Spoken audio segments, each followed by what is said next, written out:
Hello friends, welcome to Tamil சமையல். இன்றைக்கி நம்ம சேனலில் குழந்தைங்கள்லேருந்து பெரியவங்க வரைக்கும் எல்லாருக்கும் ரொம்ப ரொம்ப பிடிச்ச ப்ளம் கேக் எப்படி செய்கிறதுன்னு பார்க்கலாம்.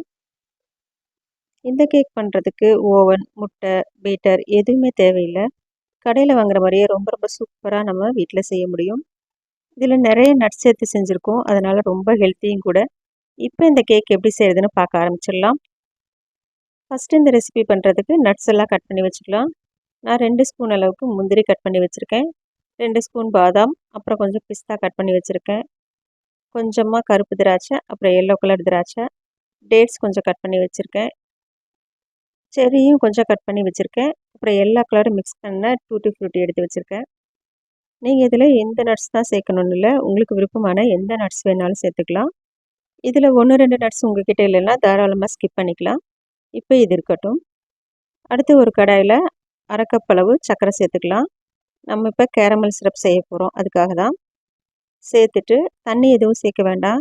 கொஞ்ச நேரத்துலேயே சர்க்கரை நல்லா உருக ஆரம்பிக்கும். நம்ம கலந்து விட்டுக்கிட்டே இருக்கும் பொழுது எல்லா சர்க்கரையும் நல்லா உருகிட்டு கலர் சேஞ்ச் ஆகி வரும். நல்லா தேன் கலர் வர்ற வரைக்கும் நம்ம மிக்ஸ் பண்ணிக்கிட்டே இருக்கணும். கைவிடாமல் கலந்துக்கிட்டே இருங்க. இப்போ பாருங்கள், அடுத்த ஸ்டேஜ் வந்துருச்சு. சர்க்கரை நல்லா கரைஞ்சிட்டு இப்போ கொஞ்சமாக கலர் சேஞ்ச் ஆக ஆரம்பிச்சிருக்கு பாருங்கள். இது இப்படியே இன்னும் கொஞ்சம் நேரம் நம்ம கலந்துக்கிட்டே இருக்கும் பொழுது இந்த மாதிரி தேன் கலர் வர ஆரம்பிச்சிருச்சு பாருங்கள். இது கரெக்டாக இருக்கும். இதுக்கு மேலே விட்டுட்டோன்னா கருகிடுச்சுன்னா கசக்க ஆரம்பிச்சிடும். அதனால் இந்த ஸ்டேஜில் நம்ம தண்ணி சேர்த்துக்கலாம். நல்லா கொதிக்கிற தண்ணியாக சேர்த்துக்கலாம். பச்சை தண்ணி சேர்க்கும்போது ரொம்பவே தெறிக்கும். இந்த மாதிரி கொஞ்சம் கொஞ்சமாக சேர்த்து மிக்ஸ் பண்ணிக்கலாம். ஸ்டவ் ஆஃப் பண்ணிவிட்டு கூட நீங்கள் இந்த தண்ணியை சேர்த்துக்கலாம். நான் இன்றைக்கி ஸ்டவ் ஆஃப் பண்ணலை, அப்படியே தான் இருக்குது. இந்த மாதிரி கைவிடாமல் கலந்துக்கிட்டே இருங்க. இப்போ கெட்டியான அந்த சுகர் சிரப்பெல்லாம் நல்லா மெல்ட் ஆகிட்டு ஒன்றா சேர்ந்து வரணும். அந்தளவுக்கு நம்ம கலந்து விட்டுக்கலாம். இப்போ பாருங்கள், ஓரளவுக்கு எல்லாமே நல்லா மிக்ஸ் ஆகிடுச்சு. இந்த ஸ்டேஜில் நம்ம கட் பண்ணி வச்சுருக்கிற நட்ஸ், அப்புறம் ட்ரை கிரேப்ஸ் எல்லாத்தையும் சேர்த்துக்கலாம். இது ஒரு 5 நிமிஷம் போல் நம்ம இந்த சுகர் சிரப்லேயே வேக வைக்க போகிறோம். ட்ரெடிஷ்னல் ப்ளம் கேக் ரெசிப்பியில் பார்த்தீங்கன்னா, நம்ம கட் பண்ணி வச்சுருக்கிற ட்ரை ஃப்ரூட்ஸ், அப்புறம் நட்ஸ் எல்லாமே ஆரஞ்சு ஜூஸ் இல்லைன்னா கிரேப் ஜூஸில் 8 மணி நேரம் போல் ஊற வச்சுட்டு அப்புறம் செய்வாங்க. நம்ம இன்றைக்கி சீக்கிரமே செய்கிறதுனால வேக வச்சுட்டு செய்கிறோம். இப்போ பாருங்கள், 5 நிமிஷம் போல் நம்ம சேர்த்துருக்கிற நட்ஸ் எல்லாமே நல்லா வெந்துருச்சு. இப்போ ஸ்டவ் ஆஃப் பண்ணிவிட்டு இதை நல்லா ஆற வச்சுக்கலாம்.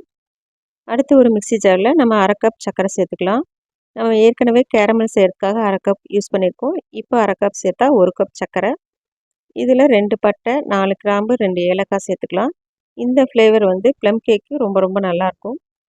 எந்த அளவுக்கு முடியுமோ அந்தளவுக்கு நல்லா ஃபைன் பவுடரை அரைச்சி எடுத்துக்கோங்க.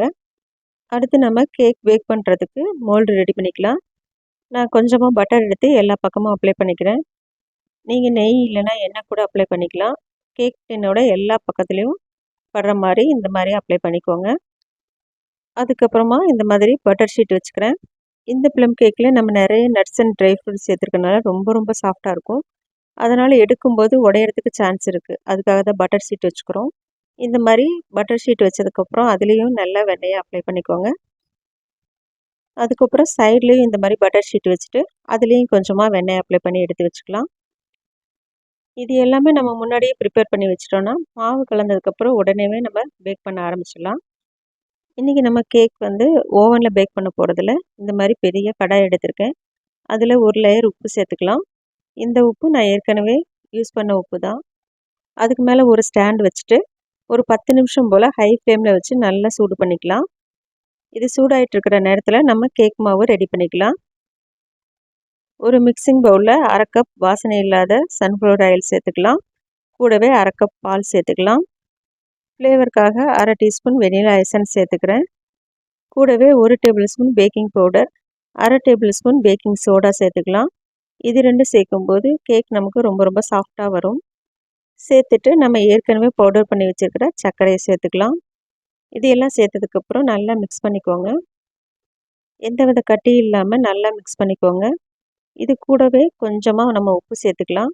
உப்பு சேர்க்கும்போது நம்மளுடைய இனிப்பு சுவையை கொஞ்சம் அதிகப்படுத்தி கொடுக்கும், அதுக்காக தான். இப்போ இதையும் சேர்த்துட்டு நல்லா மிக்ஸ் பண்ணிக்கோங்க. அதுக்கப்புறம் நம்ம கேரமல் சிரப்பில் வேக வச்சு வச்சுருக்கோம்ல ட்ரை ஃப்ரூட்ஸ், அதையும் சேர்த்துக்கலாம். இந்த மாதிரி ஒரு தடவை நல்லா கலந்து விட்டுக்கலாம். பாருங்கள், இப்போ நல்லா கலந்தாச்சு. இப்போ இது கூட 2 கப் மைதா மாவு சேர்த்துக்கலாம். 2 கப் மைதா மாவுக்கு நம்ம 1 கப் சர்க்கரை சேர்த்துருக்கோம். இனிப்பு ரொம்பவே கரெக்டாக இருக்கும். இப்போ இதை நல்லா மிக்ஸ் பண்ணிக்கலாம். இந்த பக்கம் அந்த பக்கம்னு மாற்றி மாற்றி மிக்ஸ் பண்ணாமல் ஒரே பக்கமாக கலந்து விட்டுக்கோங்க. இந்த மாதிரி கட் அண்ட் ஃபோல்டர் மெத்தடில் இந்த மாதிரி கலந்துக்கோங்க. அப்போ தான் வந்து நமக்கு கேக் சாஃப்டாக வரும். இந்த அளவுக்கு மாவு கெட்டியாக மிக்ஸ் பண்ணிக்கோங்க. ஒருவேளை உங்களுக்கு தண்ணி பத்தலைன்னா கொஞ்சமாக தண்ணி சேர்த்து மிக்ஸ் பண்ணிக்கோங்க. எனக்கு கரெக்டாக இருந்தது. இப்போ நம்ம கேக் மோல்டில் மாவு ஃபில் பண்ணிக்கலாம். இந்த மாதிரி ஃபில் பண்ணதுக்கப்புறம் இந்த மாதிரி தட்டி விட்டுக்கோங்க. இந்த மாதிரி பண்ணுறதுனால ஏர் பபிள்ஸ் இருந்தால் ரிலீஸ் ஆகிடும். நான் ஸ்பூன் வச்சுட்டு இந்த மாதிரி லெவல் பண்ணிக்கிறேன். இப்போ நம்ம கடாயில் வச்சிடலாம். நம்ம கேக் டின்னை உள்ளே வச்சுட்டு மூடி போட்டு மூடிட்டு ஹை ஃப்ளேம்லேருந்து நம்ம மீடியம் ஃப்ளேமுக்கு மாற்றிக்கலாம். இது ஒரு 40லேருந்து 45 நிமிஷம் ஆகும் வேகிறதுக்கு. 20 நிமிஷத்துக்கு அப்புறம் நம்ம ஓப்பன் பண்ணிவிட்டு மேலே கொஞ்சம் நட்ஸ் வச்சு டெக்கரேஷன் பண்ணிக்கலாம். இதை நம்ம முன்னாடியே செஞ்சிட்டோன்னா கேக் சாஃப்டாக இருக்கிறதுனால வேகும்போது உள்ளே போயிடும். அதுக்காக தான் கொஞ்சம் நேரம் வெந்ததுக்கப்புறம் இந்த மாதிரி டெக்கரேஷன் பண்ணிக்கலாம். இது உங்கள் விருப்பத்துக்கு நீங்கள் எப்படி வேணாலும் டெக்கரேஷன் பண்ணிக்கலாம். நான் கொஞ்சமாக முந்திரி செரியெல்லாம் வச்சுட்டு கொஞ்சமாக டூட்டி ஃப்ரூட்டி மேலே தூவிக்கிறேன். அதுக்கப்புறம் மூடி போட்டுட்டு மறுபடியும் 20 நிமிஷம் வேக வச்சுக்கலாம். கேக் முழுமையாக வேகிறதுக்கு எனக்கு 45 நிமிஷம் ஆச்சு. இப்போ ஓப்பன் பண்ணி பார்க்கலாம். கேக் வெந்திருக்கான்னு செக் பண்ணுறதுக்கு இந்த மாதிரி டூத் பிக் எடுத்து உள்ளே குத்தி பார்த்துட்டு நம்ம பார்த்தோன்னா மாவு கையில் ஒட்டாமல் இருக்கணும். அப்போ தான் வந்து கேக் வெந்திருக்குன்னு அர்த்தம்.